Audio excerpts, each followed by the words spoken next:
नमस्कार दोस्तों, स्वागत है एक बार फिर से सभी का राहुल जीएस क्लासेस में। तो दोस्तों, आप सभी की रिक्वेस्ट के अनुसार हमने आप सभी के लिए रेलवे सामान्य विज्ञान का जो सेशन चल रहा था उसका पांचवा सेशन आज हम स्टार्ट कर रहे हैं, जिसमें 3000 प्रश्नों की जो श्रृंखला है दोस्तों, वो आप सभी को एग्जाम से पहले पहले कवर करा दिया जाएगा। तो दोस्तों, रेलवे ग्रुप डी एग्जाम की बात कर ले अगर, तो रेलवे ग्रुप डी की जो एग्जाम है दोस्तों वो 17 अगस्त 2022 से है। तो दोस्तों, आप हम सबका यही टारगेट रहना चाहिए कि जितने भी साइंस के क्वेश्चन बन सकते हैं हम इस सेशन में कवर करा दें उन सभी को। आप सभी से एक रिक्वेस्ट करना चाहूँगा, वीडियो को स्टार्ट करने से पहले अगर आप चैनल पर नए हैं तो चैनल को सब्सक्राइब और बेल आइकन को ऑल पे जरूर सेट कर लीजिएगा, ताकि हमारी ऐसी वीडियो का नोटिफिकेशन आपको मिलता रहे। तो चलिए स्टार्ट करते हैं बिना देरी के आज के इस पहले क्वेश्चन के साथ। तो देखते हैं दोस्तों पहला क्वेश्चन क्या है। तो सबसे पहले मोस्ट इंपॉर्टेंट क्वेश्चन है दोस्तों, बिल्कुल सेशन को स्किप नहीं कीजिएगा, बिल्कुल ध्यान से देखिएगा, आपके लिए बहुत ही ये सेशन जो है बहुत ही बेस्ट होने वाला है। चलिए तो स्टार्ट करते हैं पहले क्वेश्चन के साथ। तत्वों का सबसे पहले वर्गीकरण किसने किया था? तो तत्वों का जो सबसे पहले वर्गीकरण है दोस्तों वो डोबरनियर ने किया था। आइए हम इन सब की बात कर ले। तो डोबरनियर और बाकी सबने कब कब तत्वों का वर्गीकरण किया था, तो इन सबको भी अगर देखते हैं दोस्तों, तो सबसे पहले तत्वों का जो वर्गीकरण है दोस्तों वो डोबरनियर ने 1817 ईस्वी में किया था। उसके बाद अगर बात करें तो 1817 के बाद न्यूलैंड्स ने 1864 ईस्वी में तत्वों का वर्गीकरण किया, और उसके बाद न्यूलैंड्स के बाद मेंडलीफ ने 1869 में तत्वों का वर्गीकरण किया। और मेंडलीफ की बात करें दोस्तों, अगर मेंडलीफ के अगर बात करें दोस्तों, तो मोसले ने 1913 में, आपको यहाँ पे बताता हूँ, मोसले ने जो है वो 1913 में भी एक आपका तत्वों का वर्गीकरण किया था। ठीक है, तो अगले क्वेश्चन की ओर हम चलते हैं। तो अगला क्वेश्चन क्या है दोस्तों, वह सबसे छोटा कण जिसमें तत्व के सभी गुण विद्यमान होते हैं कहलाते हैं। तो तत्व का जो सबसे छोटा गुण है जिसमें सभी गुण विद्यमान रहते हैं तत्व के, उसे हम लोग क्या कहते हैं? एटम कहते हैं। तो अगर बात करें एटम की, तो एटम जो है स्वतंत्र अवस्था में नहीं रह सकता है। तो अगर बात करें यहाँ पे स्वतंत्र अवस्था में रहने के अगर बात करें, तो जैसे कि बात करते हैं आपको वह सबसे छोटा कण जिसमें तत्व के सभी गुण विद्यमान हो जो कि स्वतंत्र अवस्था में रख सकता है, तब हम लोग इस क्वेश्चन का आंसर जो है दोस्तों अणु लगाएंगे, यानी मॉलिक्यूल लगाएंगे। ठीक है, यहाँ तक सब कुछ क्लियर होगा। अगले क्वेश्चन की ओर हम चलते हैं दोस्तों। किसी तत्व के गुणों को प्रदर्शित करता है। तो किसी तत्व के जो गुण है दोस्तों, परमाणु क्रमांक यानी एटॉमिक नंबर जो है किसी तत्व के गुण को प्रदर्शित करता है। अगले क्वेश्चन की ओर चलते हैं दोस्तों हम। हैलोजन में सार्वत्रिक प्रभावशाली ऑक्सीकरण करता है। तो हैलोजन ग्रुप जो होते हैं दोस्तों, उसमें सार्वत्रिक जो ऑक्सीकरण करता है वो फ्लोरीन की होती है। ठीक है दोस्तों, और फ्लोरीन की एटॉमिक नंबर की बात करें दोस्तों, तो फ्लोरीन का जो एटॉमिक नंबर होता है वो 9 होता है। ठीक है, अगला क्वेश्चन की ओर हम चलते हैं। स्वर्ण किस पदार्थ में घुल जाता है? तो स्वर्ण जो है दोस्तों वो आपको एक्वा रेजिया में घुल जाता है। किस पदार्थ में घुल जाता है? तो एक्वा रेजिया में घुल जाता है। और एक्वा रेजिया की पिक की बात करें दोस्तों, तो यहाँ पे मैंने पिक भी लगा रखा है एक्वा रेजिया का। आइए इससे कुछ हम लोग इंपॉर्टेंट पॉइंट देख लेते हैं। ठीक है, तो एक्वा रेजिया में दोस्तों क्या क्या होता है? तो एक्वा रेजिया में जो होता है दोस्तों HNO3 और HCl होता है। तो HNO3 की बात करें दोस्तों, तो HNO3 जिसे हम लोग कहते हैं नाइट्रिक अम्ल, और HCl की बात करें दोस्तों, तो HCl जो को हम लोग हाइड्रोक्लोरिक अम्ल कहते हैं। आपसे ये क्वेश्चन पूछ सकता है कि नाइट्रिक अम्ल और हाइड्रोक्लोरिक अम्ल किस अनुपात में होते हैं?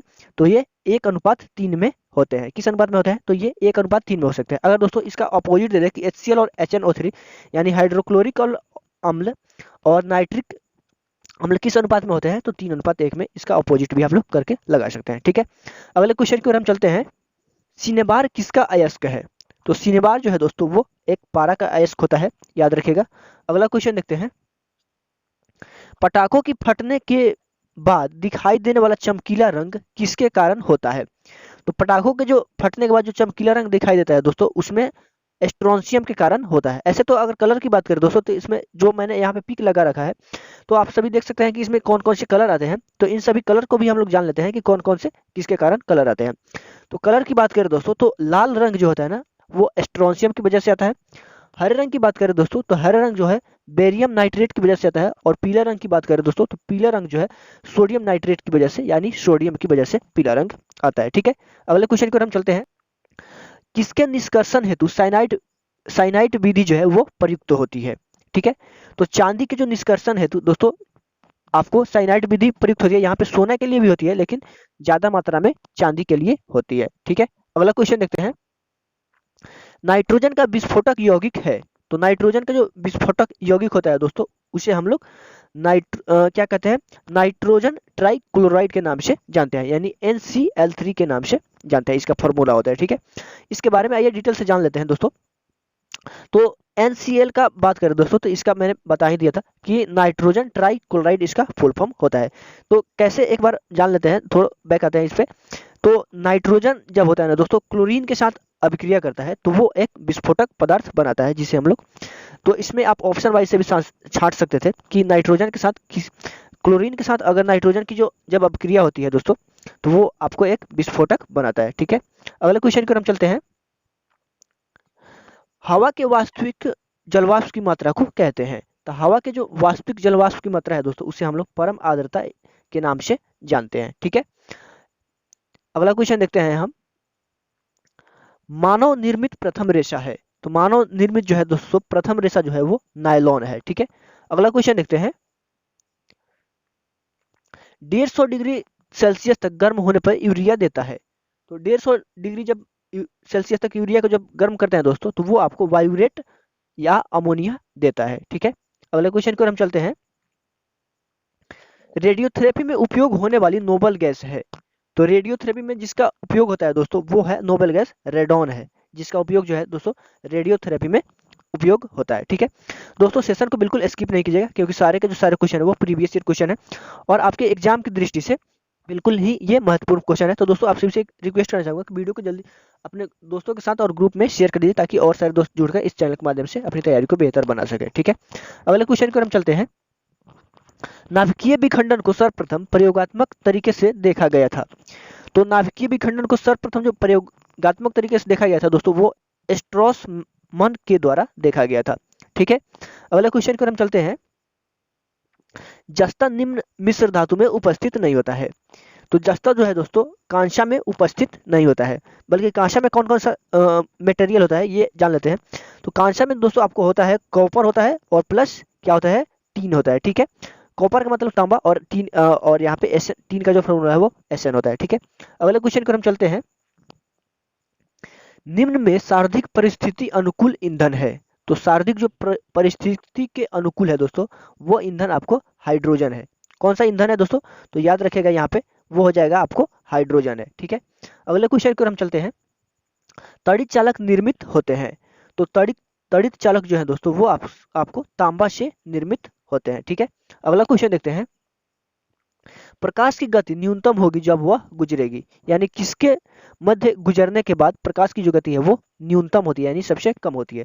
तो कांच से गुजरने के बाद दोस्तों प्रकाश की जो गति है सबसे कम होती है। ठीक है, अगला क्वेश्चन देखते हैं।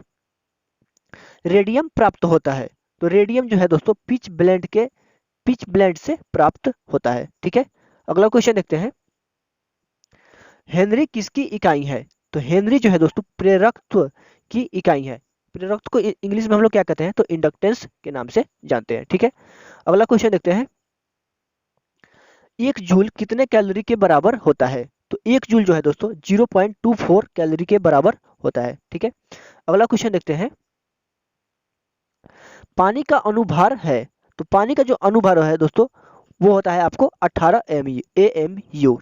AMU का फुल फॉर्म क्या होता है दोस्तों, तो एटॉमिक मास यूनिट होता है। ठीक है, अगर बात कर ले दोस्तों जल के रासायनिक सूत्र की, तो जल का जो रासायनिक सूत्र होता है दोस्तों वो H2O होता है। ठीक है, यानी 2 हाइड्रोजन है तो 2 और प्लस यहाँ पे ऑक्सीजन कितना हो जाएगा, तो ऑक्सीजन का एटॉमिक नंबर होता है दोस्तों 8 और इसका जो मास होता है वो 16 होता है। अगर दोनों को हम लोग अनुभार निकालने के लिए ये फॉर्मूला होता है, मास को ऐड करते हैं, तो 16 और 2 कितना हो जाएगा, तो 18 हो जाएगा। ठीक है दोस्तों, आशा है कि क्लियर होगा। अगले क्वेश्चन को हम चलते हैं।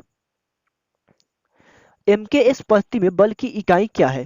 तो MKS पद्धति में जो होता है बल की इकाई जो होती है दोस्तों वो न्यूटन होती है। याद रखिएगा क्या होती है, तो वो आपको न्यूटन होती है। ठीक है, अगला क्वेश्चन देखते हैं। शरीर में ऊतकों का निर्माण होता है। तो शरीर में जो ऊतक का निर्माण होता है दोस्तों वो आपको प्रोटीन की मदद से होता है। किसकी मदद से होता है दोस्तों, तो वो प्रोटीन की मदद से होता है। ठीक है, अगला क्वेश्चन देखते हैं। कांच है एक प्रकार का। तो कांच जो है दोस्तों एक प्रकार का अतिशीतित द्रव है, यानी सुपर कोल्ड लिक्विड है। ठीक है, याद रखिएगा।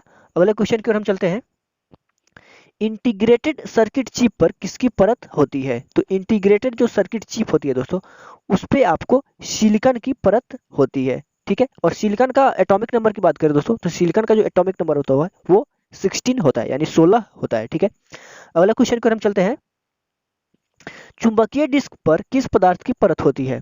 तो चुंबकीय डिस्क पर दोस्तों आयरन ऑक्साइड की परत होती है। दोस्तों ये क्वेश्चन जो है वेरी वेरी इंपॉर्टेंट है, आपको ये मार्क कर लेना चाहिए, ठीक है। अगला क्वेश्चन की ओर हम चलते हैं, विटामिन ई की कमी से होता है। तो विटामिन ई की कमी से जो है दोस्तों नपुंसकता होता है, यानी क्या होता है, सेक्सुअल कमजोरी होती है, ठीक है। अगले क्वेश्चन की ओर हम चलते हैं, प्रति सेकेंड एक रेडियन कितने आरपीएम के बराबर होता है? तो आरपीएम का फुल फॉर्म क्या हो जाएगा, रेट पर मिनट होता है, ठीक है। तो कितने आरपीएम के बराबर होता है दोस्तों, तो ये होता है 9.549 के बराबर होता है, ठीक है। अगला क्वेश्चन देखते हैं, FIR में आई अक्षर फुल फॉर्म क्या होता है? यानी आई अक्षर का जो फुल फॉर्म होता है दोस्तों वो होता है आपको इंफॉर्मेशन होता है, ठीक है। अगले क्वेश्चन की ओर हम चलते हैं, भारत का प्रथम परमाणु रिएक्टर किस नाम से जाना जाता है? तो भारत का जो प्रथम परमाणु रिएक्टर है दोस्तों उसको हम लोग अप्सरा के नाम से जानते हैं, ठीक है। अगला क्वेश्चन देखते हैं, श्यानता की एसआई इकाई है, तो श्यानता की जो एसआई इकाई होती है दोस्तों वो होती है आपको पॉइज होती है, ठीक है, याद रखिएगा। अगले क्वेश्चन की ओर हम चलते हैं, इनमें कौन अचुंबकीय पदार्थ है? तो इसमें पीतल जो है दोस्तों वो आपको अचुंबकीय पदार्थ है, यानी कौन सा, अचुंबकीय पदार्थ है, ठीक है। और बाकी लोहा, निकेल और कोबाल्ट की बात करें तो ये सभी के सभी चुंबकीय पदार्थ होते हैं, ठीक है। अगला क्वेश्चन देखते हैं, इसमें हम विकास का प्रारंभिक बल है, तो विकास का जो प्रारंभिक बल है दोस्तों वो होता है प्राकृतिक वरण होता है, ठीक है। प्राकृतिक वरण जो है दोस्तों विकास का प्रारंभिक बल है। अगला क्वेश्चन देखते हैं दोस्तों हम, इसमें इनमें कौन सा कण परमाणु में नहीं होता है?